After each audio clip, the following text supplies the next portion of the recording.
उत्तर प्रदेश में अजीब किस्म के हालात हैं कि जहां मुस्लिम मौलानाओं को, मुस्लिम रहनुमाओं को, मुस्लिम लीडर्स को पकड़ पकड़ कर ये सरकार, ये योगी सरकार जेलों में डाल रही है। अब्बाजान जेलों में डाल रहे हैं। और वहीं 5 साल में यूपी के अब तक 38 से ज़्यादा मेहनतों को या तो कत्ल कर दिया गया है या उनको किडनैप कर दिया गया है। उत्तर प्रदेश को लूट लिया जाए और मुसलमानों के बड़े बड़े रहनुमाओं को जेलों में भर के उनको टॉर्चर करा जाए। चड्डीधारियों से इन ये जो जितनी जाफरानी गुंडे हैं, जितने भी ये फेंटाकोला बाबा हैं, मात्र ये 20-25% भारत में ऐसे लोग हैं। बहुत ज़्यादा इन चड्डीधारी चिंटुओं की नज़र है और मेरे पेज की रीच इन्होंने बिल्कुल ख़त्म कर दी है।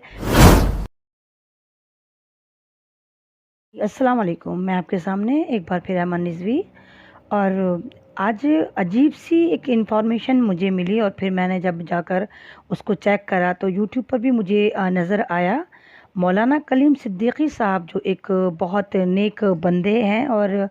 अल्लाह के लिए अल्लाह की राह में काम करते हैं। ऐसा कोई उनका ऐसा सीन नहीं है वो कि किसी को बरगला रहे हैं या किसी को भड़का रहे हैं। रात एटीएस ने उनको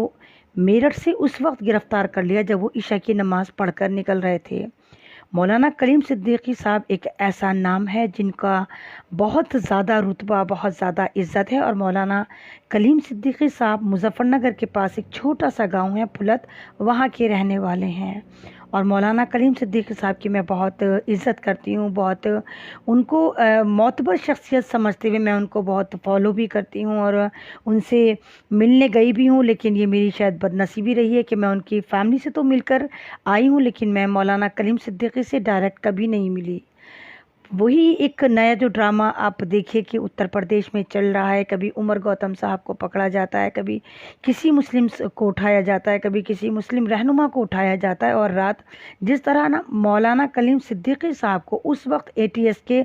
लोगों ने उठाया जब वो ईशा की नमाज़ पढ़ने के लिए मेरठ में उन्होंने थोड़ी देर स्टे करा था। वो फुलत जा रहे थे और ईशा का वक्त था तो उन्होंने मेरठ में नमाज़ पढ़ ली थी। एटीएस आती है और उनको उठाकर ले जाती है और ये आश्वासन, ये यकीन दहानी करती है कि हम उनको छोड़ देंगे, अभी कुछ देर बाद छोड़ रहे हैं। कमाल की बात यह है कि पुलिस ने अभी तक इस तरह का कोई सर्कुलेट नहीं दिया। पुलिस कहीं से कहीं तक ये नहीं बता रही कि मौलाना कलीम सिद्दीकी साहब को पकड़ा गया है या उनको एटीएस वाले लेकर गए हैं।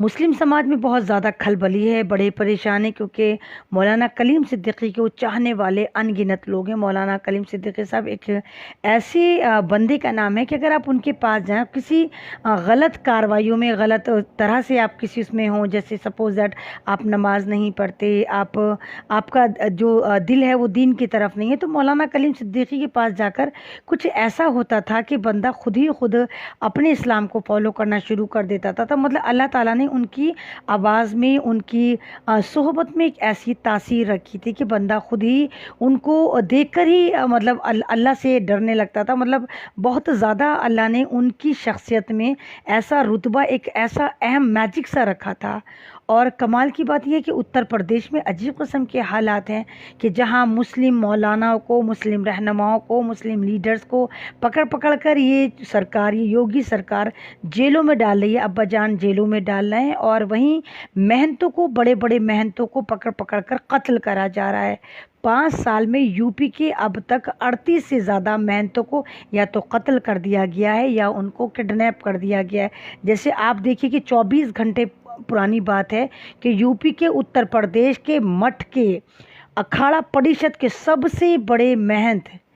नरेश गिरी को कत्ल कर दिया गया और उसको एक खुदकुशी का नाम दे दिया गया। और 24 घंटे गुजरने के बाद मुसलमानों के बहुत बड़े रहनुमा कलीम सिद्दीकी साहब को एटीएस ने पकड़ लिया है। तो ये इलेक्शन लड़ने की जो इनकी अजीब किस्म की जो इनकी स्ट्रैटेजी है इलेक्शन लड़के जीतने की, कि मुसलमानों को भी डराया जाए, पंडितों को भी डराया जाए, दलितों को भी डराया जाए, सरदारों को भी डराया जाए, ईसाइयों को भी डराया जाए और फिर एक उत्तर प्रदेश को लूट लिया जाए और मुसलमानों के बड़े बड़े रहनुमाओं को जेलों में भर के उनको टॉर्चर करा जाए और जितने भी पंडितों के बड़े बड़े रहनुमाएं उनको या तो कत्ल कर दिया जाए या उनको इस तरह गायब करा दिया जाए कि आप पागलों की तरह उनको ढूंढते रहें।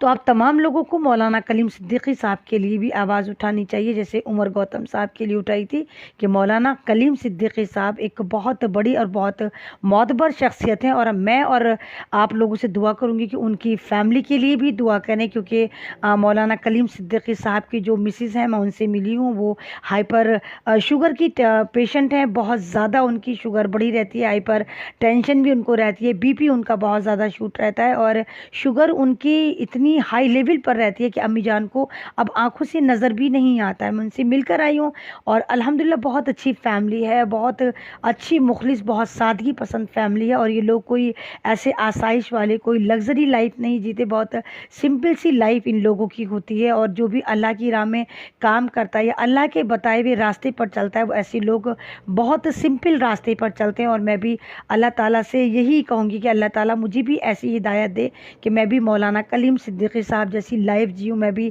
ऐसी ही सादगी पसंद रहूँ, मैं भी ऐसी ही इंसानियत को आगे बांटूँ। अल्हम्दुलिल्लाह मैं पूरी कोशिश करती हूँ कि मैं भी इसी तरह की लाइफ जीऊँ और सादगी पसंद बनी रहूँ। और मौलाना कलीम सिद्दीकी साहब जिस रास्ते पर चल रहे हैं, जिस तरह वो एक कौम को लेकर, एक इंसानियत को लेकर सादगी के रास्ते पर चल रहे हैं, और बता रहे हैं कि लग़वियात कितनी गलत चीज़ है, फजूल खर्ची कितनी गलत चीज़ है, और अल्लाह ताला जब हमें पुकारता है तो हमें उस तरफ जाना चाहिए। तो एटीएस ने जो उनको झूठे इल्ज़ाम में, कन्वर्सेशन के इल्ज़ाम में कि ये जो हैं वो हिंदुओं को पकड़ पकड़ के मुसलमान करते हैं, जैसे आपने देखा कि उमर गौतम साहब को भी इसी इल्ज़ाम में पकड़ा गया था और आज तक वो जेल से बाहर नहीं आए। तो ये हमारी गफलत है, क्योंकि हम तमाम लोग एक होने को तैयार नहीं हैं, तमाम लोग फ़िरक़ों में बटे हुए हैं, तमाम लोग ग्रुपों में बटे हुए हैं, तमाम लोग कम्युनिटी में बटे हुए हैं। अगर हम एक ही प्लेटफॉर्म के अंदर आ जाएंगे तो आप यकीन करिए कि हम जो हैं इन चड्डीधारियों से, इन ये जो जितनी ज़ाफ़रानी गुंडे हैं, जितने भी ये फेंटाकोला बाबा हैं, मात्र ये 20-25% भारत में ऐसे लोग हैं जो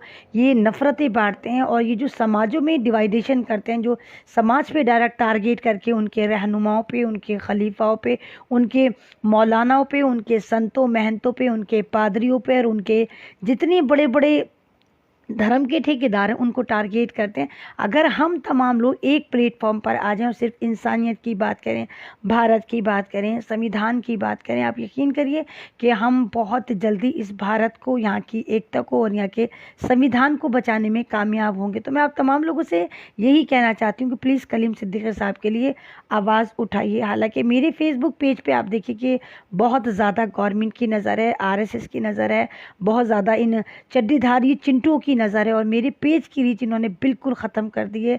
2 लाख के करीब मेरी फ़ैन फॉलोइंग होने के बावजूद मेरे पेज की रीच इतनी कम कर दी है, किसी से भी मालूम करो वो कहता है कि हमारे पास नोटिफिकेशन नहीं आया, मेरा लाइव बिल्कुल ज़ीरो कर दिया है इन लोगों ने। अरे एक ज़माना ऐसा था 3-4 महीने पहले कि मेरे लाइव पे 3-3 साढ़े 3-3 हज़ार लोग जुड़ते थे, लेकिन अब नहीं आते। लेकिन उसके बावजूद भी मैं इसी तरह, इसी जज्बे के साथ लाइव करती हूँ और आप लोगों को अवेयर कराती हूँ कि देखिए कि भारत में हो क्या रहा है, कि अभी इतने बड़े गुरु की, इतने बड़े धर्म गुरु की, महंत रमेश गिरी साहब की जो मर्डर हुआ, अभी वो भी हम लोग भूल नहीं पाए थे कि कितने वो सच्चे एक रहनुमा थे नॉन मुस्लिम के, मेरे भारत के। उनको किस तरह 24 घंटे पहले उनका कत्ल कर दिया गया, कि एक दूसरी मनहूस न्यूज़ हमारे लिए तैयार थी कि मौलाना कलीम सिद्दीकी साहब को मेरठ में एटीएस वाले उस वक्त उठा कर ले गए जब वो ईशा की नमाज़ पढ़ने के लिए मेरठ की एक मस्जिद में स्टे करके बाहर निकल रहे थे। तो प्लीज़ मौलाना कलीम सिद्दीकी साहब के लिए आवाज़ उठाइए और दुआ करिए अल्लाह ताला उनकी फैमिली को और उनके जितने भी चाहने वाले हैं, उनको मानने वाले हैं,